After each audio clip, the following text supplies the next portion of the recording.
Nous sommes de retour en direct sur le plateau de TV Finance dans cette édition du 8 janvier 2026 de votre émission quotidienne qui s'attache à comprendre l'actualité, la modéliser, la comprendre, la travailler et vous la restituer de façon la plus intelligible possible et la plus objective possible surtout pour que vous puissiez adapter vos stratégies d'investissement ou de trading en conséquence et éventuellement et surtout peut-être comprendre le monde dans lequel on évolue et vers où nous nous dirigeons. Et pour démarrer notre séance d'analyse technique, eh bien, j'ai le plaisir de retrouver Eric Seban et son Chronodax. Bonjour Eric.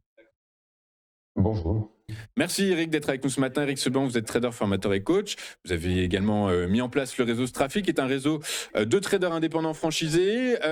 Eric, le DAX a plus que bien démarré l'année 2026 en établissant un record absolu en dépassant les 25 000 points. Ceci étant, les 25 000 points, ça semblait être c'est un seuil psychologique. Est-ce qu'on doit s'attendre à des prises de bénéfices, même si ce n'est pas le cas ce matin, puisque la visibilité n'a pas pour autant augmenté. Du coup, par la force des choses, on a l'impression que ça reste, et ça l'est toujours, un marché plus que technique, un marché technique en réalité. Ah oui, essentiellement, c'est pas du tout un marché de conviction. Est-ce que des prises de bénéfices vont avoir lieu? Je pense pas, parce qu'il y a pas de raison de le faire, pas plus qu'il y en avait au début de l'année dernière, puisqu'on prend le même chemin, au moment en tout cas que le début de l'année dernière, avec, des volumes 2 fois inférieurs malgré tout. S'il y a vraiment là, il y a pas du tout d'acteurs, mais ça monte. Alors ça monte, bon, bah, voilà, parce que ce sont des contraintes techniques, parce qu'essentiellement, il y a pas de vendeurs, voilà. Alors pas de vendeurs qui prennent des bénéfices, bien sûr. Tant que ça monte, on laisse porter, surtout si on a pris des protections en cas de baisse, ce qui semble être le cas au regard de ce que j'ai pu trouver comme chiffre. Donc évidemment, la volatilité n'est pas très élevée, elle est à 14, mais elle ne baisse pas foncièrement, bien qu'on soit sur des niveaux plus hauts, ça montre, ça traduit une, une, euh, une protection qui continue de se maintenir, une recherche de put. On a une augmentation du ratio put-call, donc le nombre de puts par rapport aux calls, options de baisse par rapport aux options de hausse, qui est repassé à 1,8. Voilà, on est sur des protections cohérentes. Un nombre de contrats qui n'est pas très important, mais c'est normal, on est en début d'échéance, début d'année. Tout ça est normal. Donc je dirais que pour le moment, les indications que j'ai montrent que les protections sont toujours là et ont été renouvelées, qu'il n'y a aucune raison de vendre, évidemment, parce que ça monte. Alors vendre pour prendre des bénéfices, mais également vendre à découvert. Encore plus d'ailleurs de vendre à découvert, parce que toutes les tentatives qui ont été envisagées l'année dernière ont été soldées par des échecs. Et puis plus on monte d'un cran, et moins vous allez avoir de vendeurs. C'est certainement ce qui explique la baisse des volumes que nous avons là. Donc pas de vendeurs qui prennent leurs bénéfices, pas de vendeurs qui ouvrent des positions baissières, qui parient dans le sens de la baisse. Bon, vu la tête du graphique, on peut comprendre la prudence, hein. Il n'y a pas une journée de baisse depuis, je ne sais pas combien de séances, 3 semaines, quelque chose comme ça. On va enlever les jours fériés, mais ça fait à peu près ça.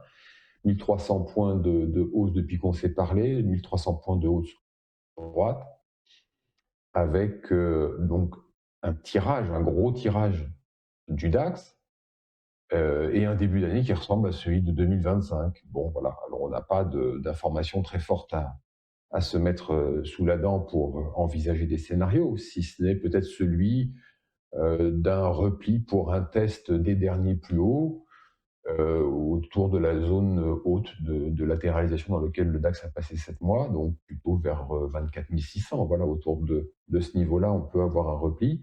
Évidemment qui ne remettra rien en question, évidemment, qui sera simplement un test de cette ancienne résistance, ce qu'on appelle un pullback, quelque chose de très classique et de très scolaire. Vous l'avez rappelé, on a quand même des tensions qui sont là, et pourtant ça monte. Voilà, donc ça déjà, c'est déjà une explication ou une indication que le marché est surtout drivé par des contraintes techniques. Peut-être quelques vendeurs à découvert qui se rachètent, mais à mon avis, c'est déjà fait parce qu'ils ne devaient pas être très nombreux. Donc pour l'instant, en tout cas, on ne peut être qu'observateur parce que évidemment, c'est pas le moment d'acheter. Évidemment, hein, on n'achète pas au plus haut, on achète sur des replis.